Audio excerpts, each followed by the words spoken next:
Hello and welcome back to round 2 for the Thursday Semi-Pro Cup series. As always, I will be joined with Newscast to give you guys insight both the draft as well as the game. And this match should be very interesting. Jason is Newb, looks to be a little bit more experienced. Of course, no disrespect to the previous team. Definitely looks to be a little bit more evenly skilled matched. We'll see how it goes. But I'm excited because if not, from this point on, it's going to get better because there are lots of teams. I mean, as we're talking before, it is a very small tournament, but there's at least 6 to 8 teams that are all consistent semi-finalists, I'd say. Yeah, of course we've got Immortal Fire in this tournament again. We've got CNB, we've got Gucci, we got a whole bunch of other teams, Grey Maggots. The list goes on. But we got some really good teams here, and we're already seeing a difference in the bans this game. They're focusing on the new heroes. Yeah, Terrorblade first to get banned, and Legion Commander gets banned as well. 2 heroes that were actually completely untouched last game. Yeah, and here they are getting first banned. Honestly, I think LC is, a hero that is probably worth banning. A lot of people will disagree with me if I said that Terrorblade is worth banning. I don't think it's a bad idea because, like your logic is, if we ban the same way that we banned before, then we'll play similar with the heroes that we've played before or over the last few months and have more experience with. There's also that same logic spawns the different tree, which is that if we ban the heroes that are going to be the focus of the immediate splash of the patch, then we're more likely to get a game of heroes we're comfortable with rather than something that's different to what we've been playing. So we do see the Razor getting banned out. That's a little bit more standard in Faceless Void. So 2 unstandard, 2 standard, but definitely nothing surprising so far. No, I don't think so. Like you said, maybe there's some people that think that Terrorblade doesn't deserve a ban. I'm unsure. I'm still on the fence about it. We'll have to wait and see how strong Terrorblade can be. I think he does really well if he's put on a team where he can go really late. I think there is potential for him to be putting on a lot of aggression. I like this. Push. But we're not going to see that. He is banned out. What we are going to see is Eventual Spirit. I love VS Early. She's so versatile and strong. I think it's crazy. I love Venge as a hero. I love playing Venge. But I'm not sure if we need to pick this in our first pick, kind of. Well, I think there's two sides of or 2 different deviations that you can go to in a draft, right? You can say I want the heroes that are the best or the most critical to my lineup now, that are high contestation, or I'm going to pick heroes that don't reveal my strategy. And I think Vengeful Spirit is more along that lines, right? Because she's a defensive but also a decently strong offensive hero. What happens is you can pick a hero that you think is really strong, and then your next couple picks are building the foundation. You're picking those support heroes or whatever to make that pick work. If you open with something like a Vengeful Spirit and very strong support, maybe even go dual support or support in your offlane, you're already starting to create that foundation, which is going to lead you down a road where you can pick certain heroes. You can very quickly run into a trap there, though, where you're picking into unfavorable matchups, but no matter what happens, you already do have a very strong supporting base, so you can always kind of go around the fact that you are potentially weak in certain heroes. Bane is the pick, which is I find really weird because Bane and Venge actually don't really work well together as a support duo. They're not the best, no, but they're not horrible either. They're kind of middle of the road. Yeah, I almost want to think that Venge isn't support. I mean, she could not be. But that being said, if they're a support combo, I don't think, like you said, they're not the best, but they're not bad. Sleep is a decent setup. Vengeful Spirit stun is nice damage, but it's not going to lock them down out of it very long after. Death Prophet, definitely a more standard hero. As we see, the dire side is going towards previous patch mentality towards drafting, which is fine. There's no problem with that. We'll see how it works out for them and how well they execute it. But Jason is Newb, definitely looking to go a little bit different path. But yeah, Vengeful Spirit Bane, the one thing I like about their draft right now which could be a very good or very bad thing. And this always is true, as you do see Mirana banned out because I'm, Bane. But if the other team and the casters or everyone else who's watching has no clue what you're doing in your draft, then that means that you are either very far ahead in how you like to draft what you're drafting, and you're very comfortable with it and you're doing something new and throwing people off, or you're confused too with how the draft is breaking down. Yeah, exactly, and then it can end very horribly for you. So I hope for the former, for Jason is Newb, because their draft is definitely different and confusing, but we'll see where they go with it. Doom does get banned out, of course. Interesting that they would ban it out. Necrophos getting banned out. I think he got one of the biggest buffs in a lot of ways. Instead of being 30% respawn time, just the 30% or 30-second base increase is actually really strong. Yep. So definitely more powerful earlier on. I think it was a hero that was strong and was definitely starting to gain momentum, especially in the amateur scene. This patch just kind of emphasized that, made Necro even stronger. So it's definitely a viable ban.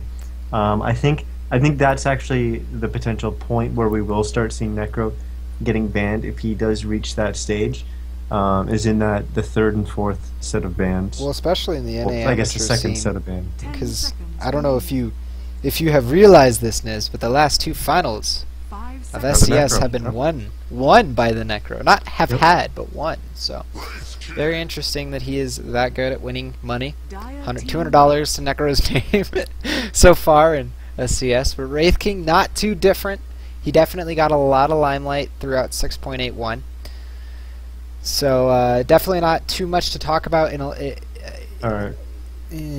He's good. Think they're either way ahead of us or they're lost, because I don't see the value in this Bane pick at all right now.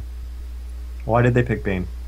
If Wraith King support, Bane roaming with Wraith King is decent. Yeah. It's decent. It's not great, but it's okay. What does it have over other great roaming combos? I don't know. Here's the question. If that's what you wanted, if you wanted Bane Wraith King, why wouldn't you have just picked Wraith King second? Venge Wraith King. You have the versatility in your Wraith King to be able to do whatever you want. Whether you carry him, whether you support him. You're not giving away anything at all. You aren't committed to this. It's weird. I just don't see the value in the Bane pick yet. But like you said, that could be what they're going for. What they're going for, something that's helping them. Yeah. Maybe Bane could mid. I don't think that's necessarily what's going to happen this game. Bane actually against Death Prophet. Bane against most bad, except for Shadow Demon. Like Shadow Demon. General rule of thumb, guys, is that supports are awesome mids in the laning phase. Afterwards, they're not so great. But they can dominate mids. So we'll see if they choose to pull out that classic playbook like Niz is talking about. But with that Tidehunter pick, I'm definitely more on the side of Gameheart for their draft so far. They've picked up impossible to kill heroes with great abilities that synergize well together at their general objective. Wind Ranger. I'm still at a loss, so we'll see. We'll see. But what I was gonna say is, and I think this is actually true still. Maybe you agree with me, maybe you don't, Niz, but I feel like Jason is Newb has drafted a very middle of the road draft. They're not good at any one thing, but they're decent. Or they're not great at any one thing, but they're decent at everything. They have decent lockdown. They have decent push. They have decent scalability. Yeah. But there's nothing shiny or flashy about their lineup that makes it special. It is perfectly fine to be open-ended and be very balanced in your first 3 picks at that progression in the draft. However, you can't just be mediocre at everything. You need to excel at one thing and work that into your game plan. And that has to happen definitely in our last 2 picks. But your team has to then have a timing where it is stronger than the other team.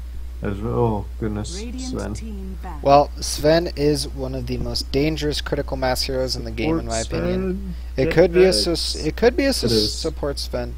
I doubt we'll see support Tidehunter, but it is also possible. They have some flexibility there if they wish to dive into that idea. We'll see Well, we won't be able to see, what am I saying, because we won't be able to talk to them during, after, or before, or at any point of this game.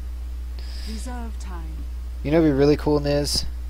Is if I would love, I know teams would get upset about this in the competitive scene, but if during the drafts, right, we could hotwire the crowd, or hotwire the team booths for the crowd to listen to the drafting conversations. It could be highly intriguing. Highly intriguing. That's something that should never happen. It would be very interesting, and I would listen to that every single game. However, that's not something that. I mean, I'm a believer there's in a lot of stuff that goes on in the drafts. Yeah, no, it's true. I'm a believer in the open idea market, though. Once it's been played, everyone should be able to know about it. But if you have something that hasn't been played, then and that's a gray area. But back onto the topic of the draft. They do ban out the Leshrek, which is interesting, but definitely Jason as Newb needs something more substantive to their draft, like you were talking about, that puts them towards a certain branch of the game. But the one thing that I was going to say too is they lack Weaver. Okay, so I guess the thing is like what Weaver does, like I'm not like a Mason or a Fear Weaver player, but as a Weaver player, I feel as though with the draft that they've picked up so far, it just doesn't fit right. Because Weaver needs someone to kind of stand there and tank things up, and you say, oh, well, they have Wraith King. But, like, when you look to the other side, I just feel like it's a giant avalanche of death, and they just picked the bug to help them hold on to the game. Here's what I think their strongest lane combo is. Weaver's safe lane against the Tide, Bane mid against the Death Prophet, aggro try with Venge, Wraith King, Wind Ranger. They're probably going to do Wind Ranger mid, as that is something that Arteezy dabbled with a long time ago. That's what I think they're most likely going to do. But Death Prophet wrecks Wind Ranger.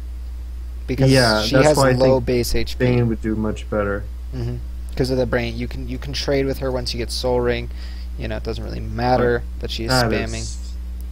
Scary tri-lane. Well, Mental is Sven Lina. I think Sven Lina is an old school combo.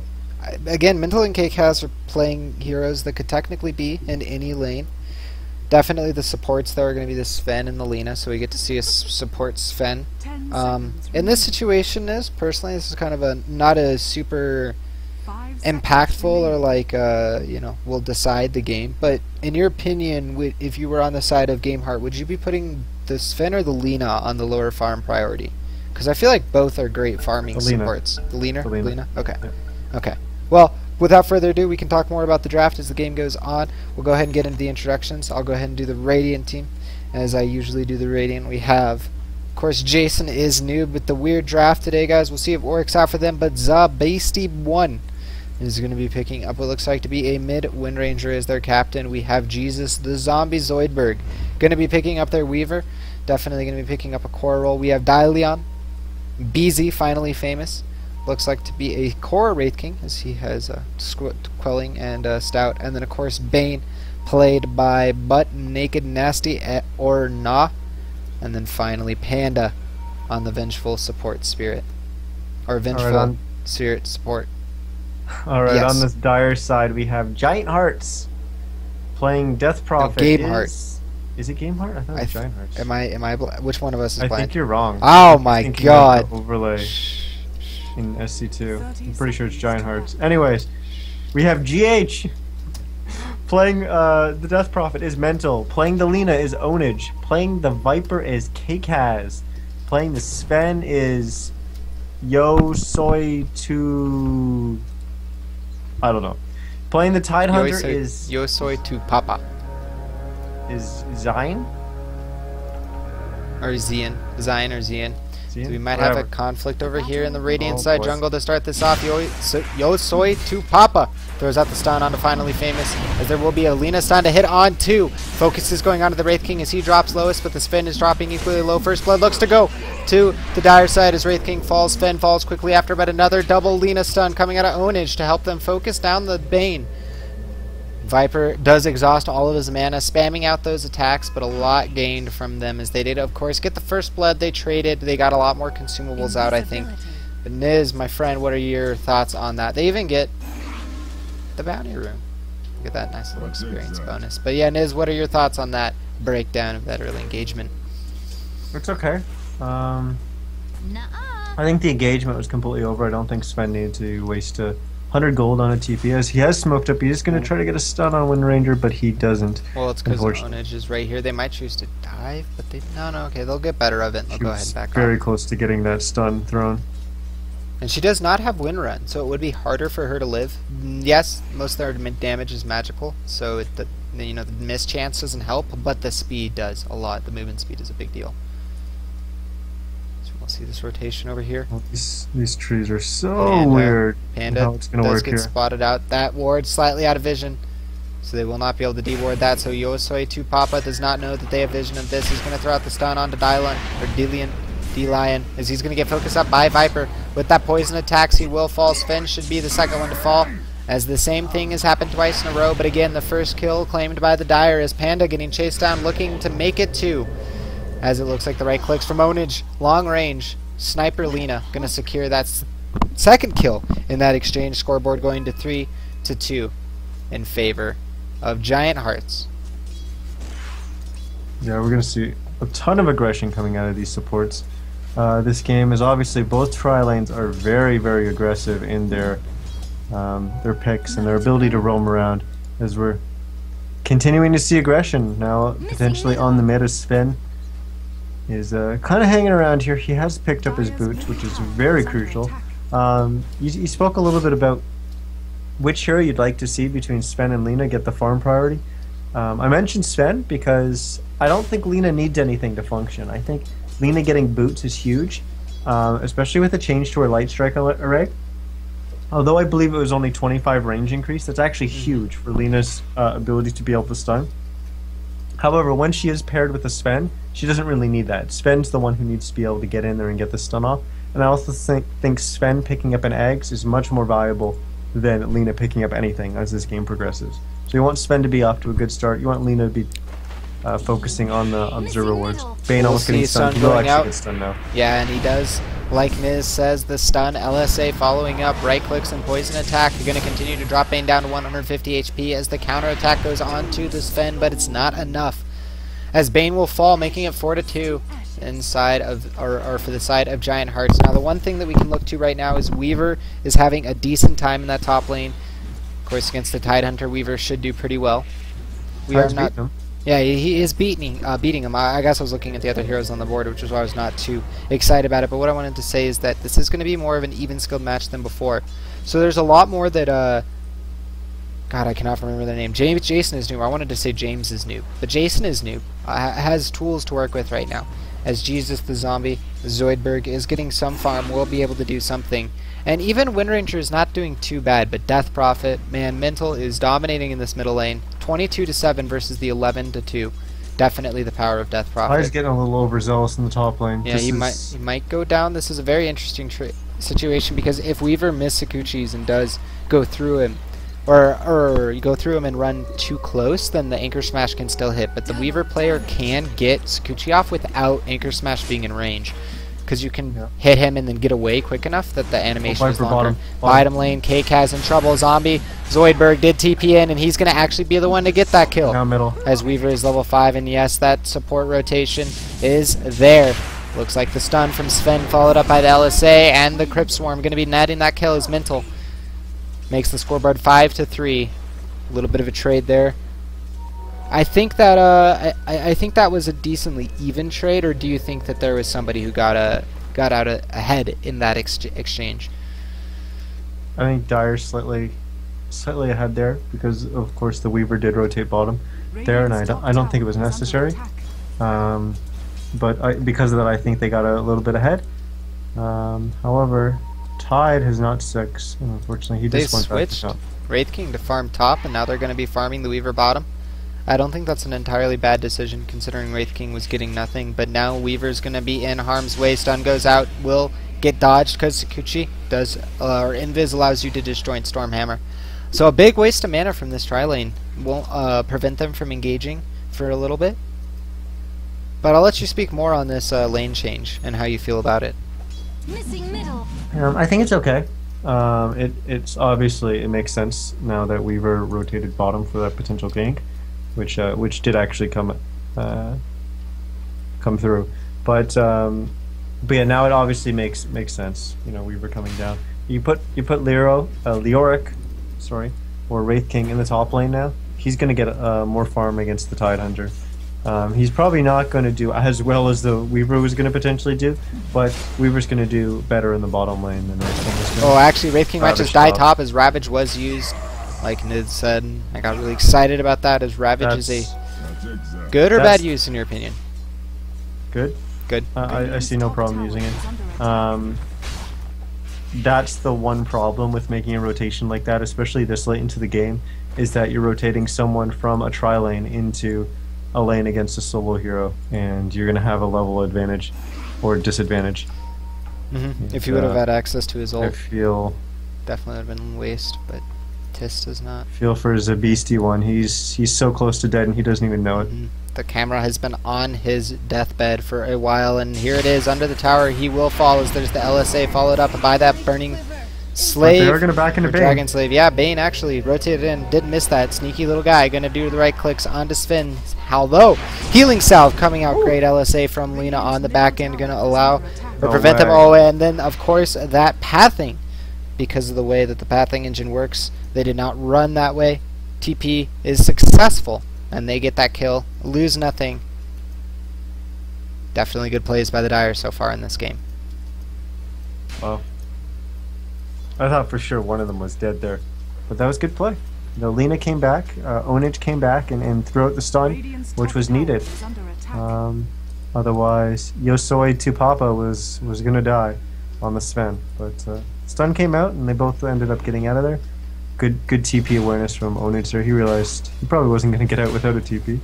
So he used that and the way fog works to get out there.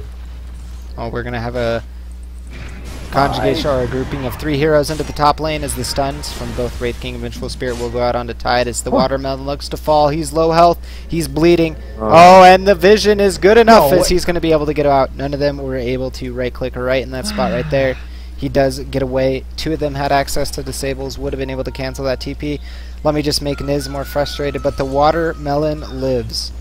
And he will continue to get closer and closer to that Blink Dagger. Halfway there. Of course, now Blink is 100 gold more expensive, but that's not too big of a nerf, too big of a change, however you want to look at it. Just a minor slowing of the rate that people can get Blink Dagger. 2 creeps, to be exact. Look at the impact these 2 supports on the Dire side have had on this map. They actually have taken a lot more map control. They're running around, they're dictating the pace of this game, and Radiant is just trying to keep up and trying to rotate. Are you trying to tell me Sven and Lina are a good support roaming combo, even though they're not in the meta? I thought only good heroes were in the meta. But that did allow them to secure both runes at 8 minutes, so I think that's something that's definitely going to be very important. And Sven gaining map control at this point in the game. I assume that's going to be for a drum, so it looks like they're going to be giving Sven some sort of farm later on in the game, which is a really good decision, like you said. Later on, he can get fat, he can become his own right-click carry. It could be building into treads. Oh, that is true too, and you could just be doing the in-tread version as you can use all 3 stat, but the Bane is going to get blown away.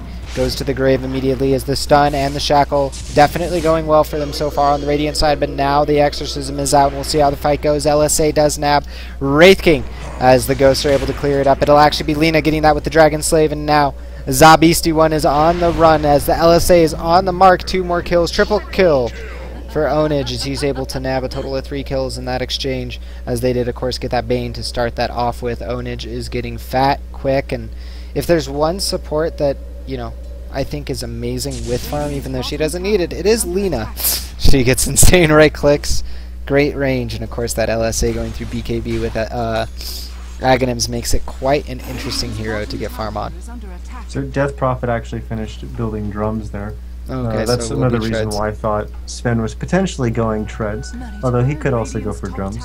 But on support Sven, if you're choosing to go the treads route, it's definitely wise to I missed that very important kill for them, as they do actually get the kill on Viper, a core, very needed kill, not the most important core right They're now. gonna lose a top tier Actually, one. they're going to lose possibly Wraith King as well. Dive from Mentally does have that DD as well as the phase boots. The right clicks are real. There goes the ultimate sleep onto Death Prophet, as they might choose to turn this around. If they do, it'll definitely be their deaths. Tidehunter has enough for Blink. We'll be able to pick that up now. Bottom tower siege.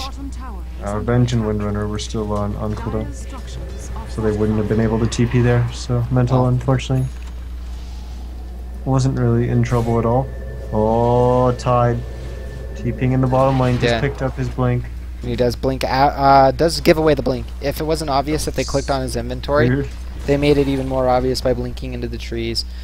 So the Radiant team should give respect to the fact that Tide has that kind of blink initiation range, or the initiation range of blink with Ravage.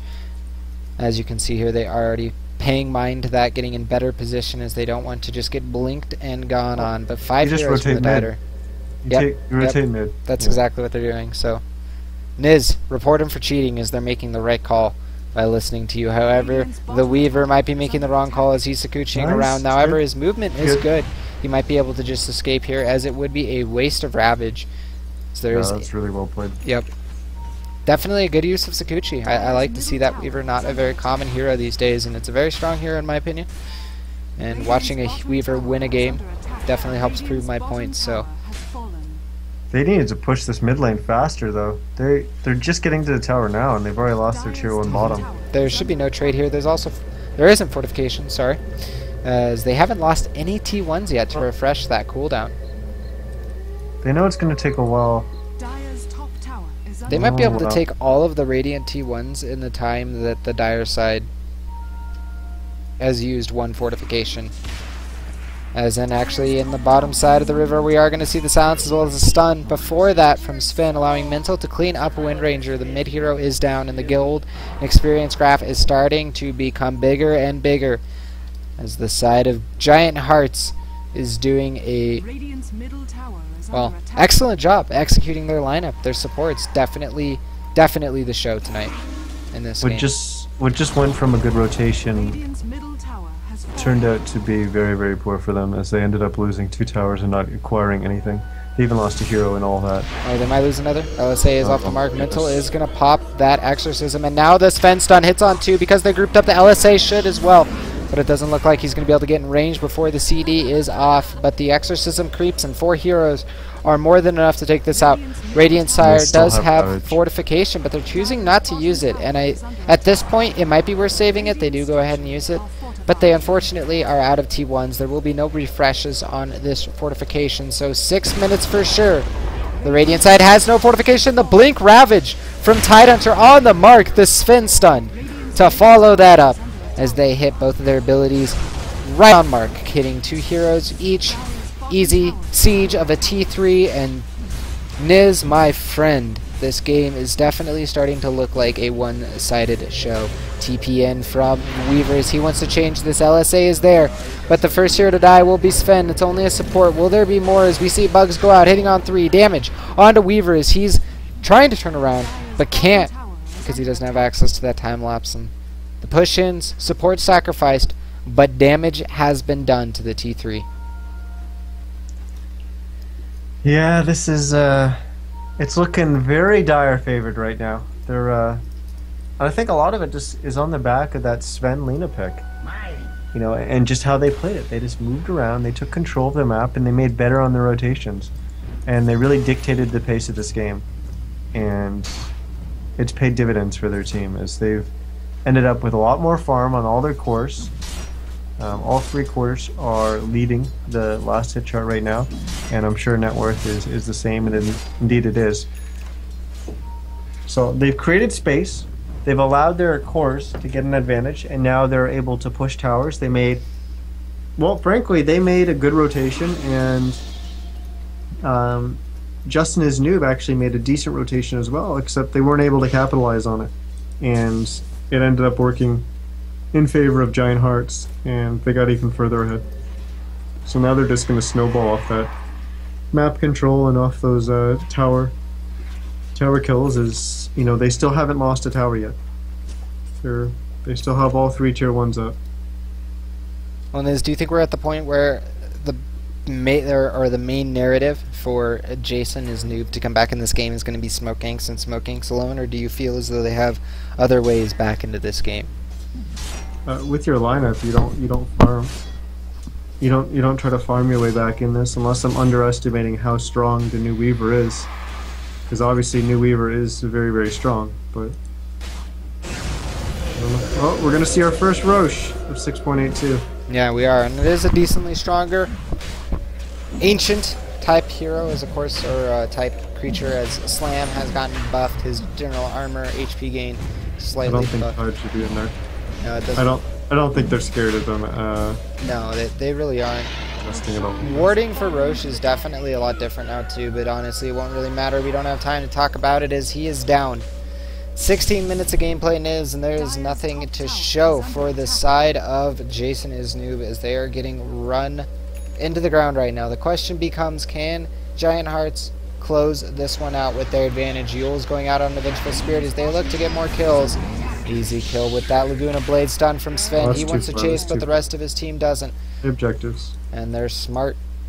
As a team, they work together. We'll go group back, push that creep wave, and push that T2. Meanwhile, though, light glimmer of hope for the Radiant side. Weaver is getting to his job, though he did get Midas, and in this situation, it's hard to say whether or not the Midas is actually going to be worth it. I think they're going to die before the Midas pays off, so no is my short answer, but do you think there could be some use to this, Niz, or do you think that might just be the nail in the coffin? It's a comeback Midas, I guess, but you're banking on the fact that you're just hoping you don't die. I mean, your only other item acquisition is a barbed armor on Wraith King. Okay. Just don't focus Wraith King. Yeah. Like, it doesn't really... Yeah, it's not like he's dealing a ton of damage right now. They really don't have much, and Midas isn't a lot either, as Panda does throw out that, does get Yule's now Ownage, and his Death Prophet Mental. Easy cleanup with that double nuke, and it looks like Bane overstepped his bounds, trying to help out there, and now the stuns are there. Wraith King wants to turn and fight, gets Yule's up in the air during his Blade Mail duration, making that even more useless, even though Ownage is taking a lot of damage from this tower right now, as Shackle is on the mark, as K-Kaz and Ownage will be shackled up together, but Tide does not care. A 3-man Ravage as all of the Dire side is getting blown apart. Weaver will buy back and come in and clean up the Lina, as Yule's does get applied to Death Prophet on herself. Tide will fall as well, as he's low health during that Ravage. Mental getting low as well. Aegis will get popped. K-Kaz going to try to TP out. Doesn't look like there is a stun. There is in time. And it looks like they might be able to just clean up everyone on the side of the Dire, as they were able to turn this around. And this might be the beginning of a comeback, but I'm not entirely sure if it's enough, Niz. And I'll kick it to you to let me know what happened. Oh, never mind. Mental, my friend, you deserve attention. You deserve attention. He is going to get away after all of that. However, Providence, Dota Gods, whatever you want to say, they did dive during all of that too. Niz, what are your thoughts? It's not a comeback. However, that is throwing 101. Because there's no reason. Like, they pushed past the tower. They got a kill. They got a quick and easy kill on... I forget who it was. I think it was Venge. Quick and easy kill on that. There's no reason to keep going. They kept going, then they got the kill on Bane. And then they were all the way at the tier 3s with this tier 2 tower up. Like, just play the objectives. There's no reason to force that. They forced that and they got so overextended. Even if they got out of there at that point without losing a bunch of heroes, they still would have been so low that, like, yeah, they would have probably cleaned up the tier 2, but then they would have had to back. They wouldn't have been able to keep pushing. Had they just pushed up, killed the Venge, and then backed, cleaned up the tier 2, they could have kept pushing at full health and full everything with all their cooldowns, the tier 3. There's really no reason to push and be that aggressive past the tower and risk it. And I'm quite glad that, you know, Justin and Newb was able to wipe them there, because that was just frankly a pretty big mistake, I think, from Giant Hearts. Mm-hmm. No, I'm definitely willing. It's a risky play, and I don't like to see risky plays. I'm inclined to agree with you here, as we do actually see them grouping up Giant Hearts, that is, on the top lane, as they're going to focus down this Wraith King. He really has no chance of surviving. However, he did buy up an armlet before he dies. Now it's up to Weaver. Is the Shackle Almost on the mark as it does hit on the Weaver. Now the Fiend Script are going to be able to clean up Weaver as the side of Dire is kind of getting dispersed, a little bit spread out here. The Ravage on a good mark, but honestly their entire team is dead. Mental looks to be playing Janitor as Mental, his team, maybe falling apart, or not falling apart, diving and dying and trading their lives a little bit too aggressively. But Mental, 9-0-7, definitely doing a good job staying in the background, staying alive, cleans up, and will allow them to push this tower. That was so funny. The Tide walking in with no health. He's like, I'm gonna help everyone. Throws Ravage. A power shot to the face. Because of course he stunned the Wind Ranger and it just went off.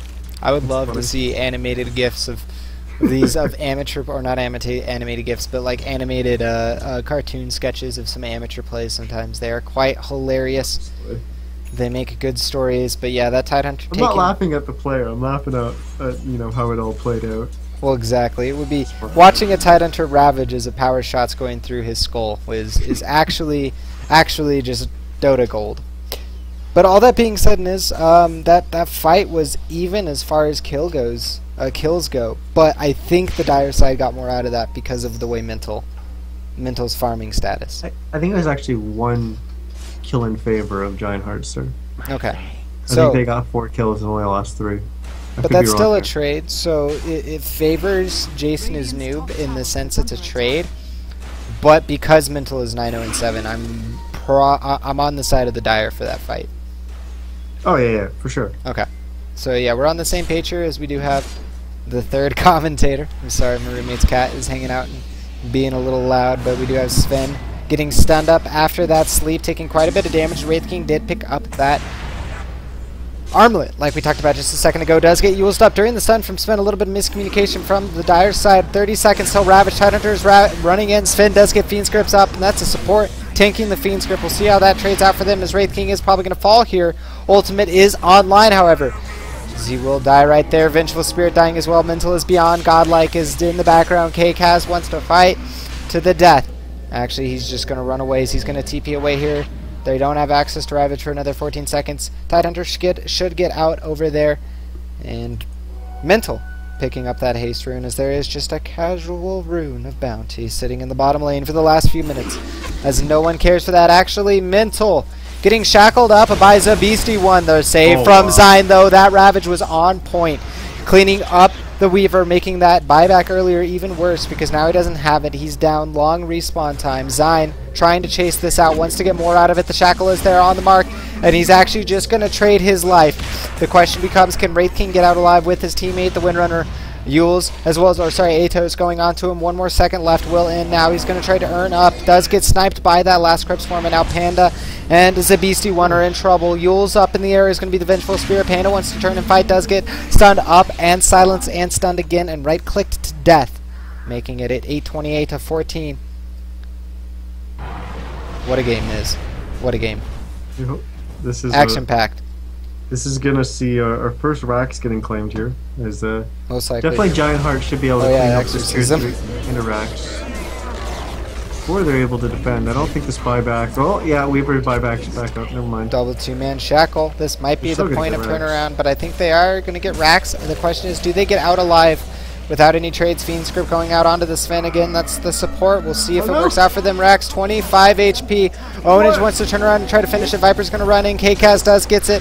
And now he's going to try to get away with his life. Yule's up into the air. He's going to stall the Bane's progression. It looks like Mental's also going to help with this fight. Yulesing another target into the air. That's the Weaver.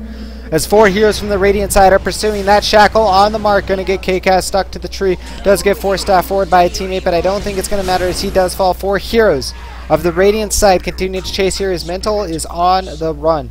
He wants to get away. We'll see if he's able to blink forward from the Wind Ranger, and it looks like the pursuit will end. The Beastie Ones actually had some pretty good shackles here. Yeah, they've been clutch. Really good shackles.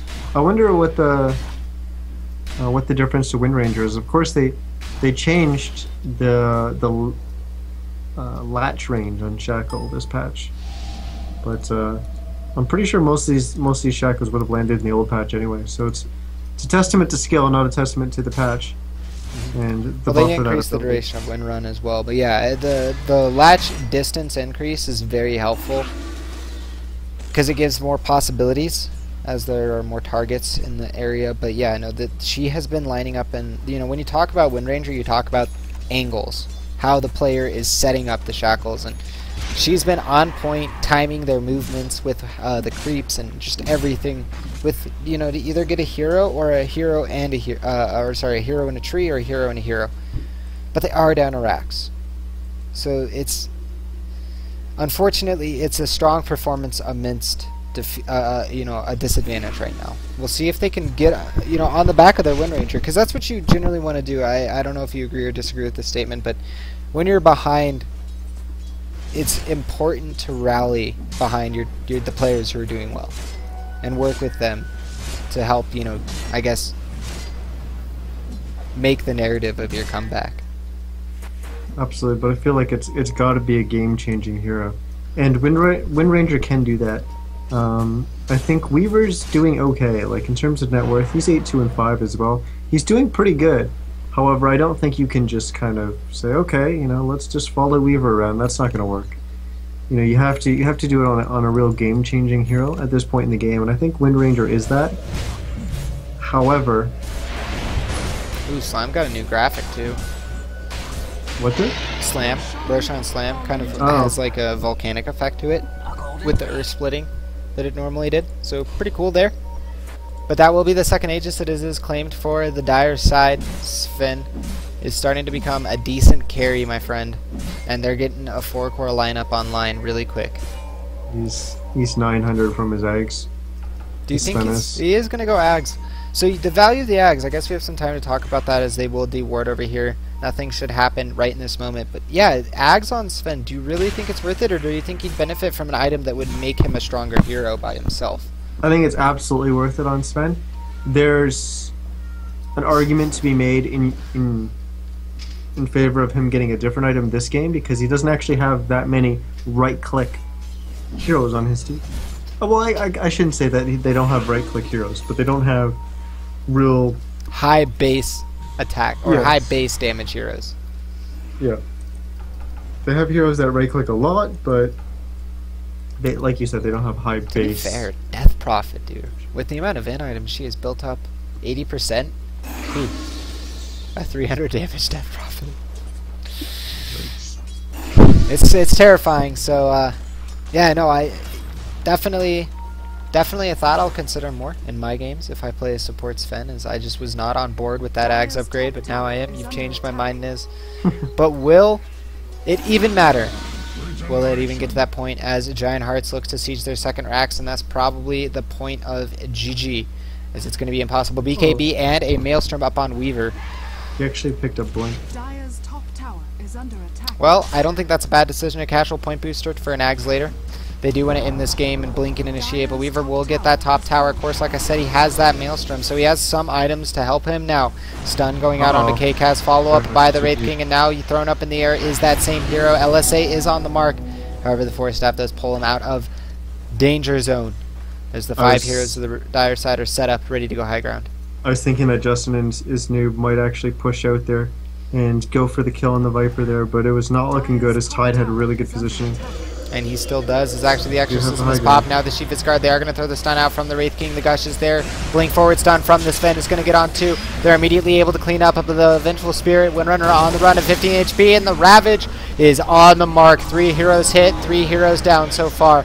As we do see the Wind Ranger fall in the background, it looks like Sven might be the second or the first casualty for the Dire side, as Wraith King is going to be the 4th, and 5 down before a second hero has fallen for the Dire side, which means they'll easily be able to take this racks. 2 buybacks to get heroes back on alive and ready to fight, but I don't think it's going to be enough, Niz, as Jason, his Newb, is on the back foot trying to prevent their racks from falling. There's the shackle, there's the sleep, but it's not enough.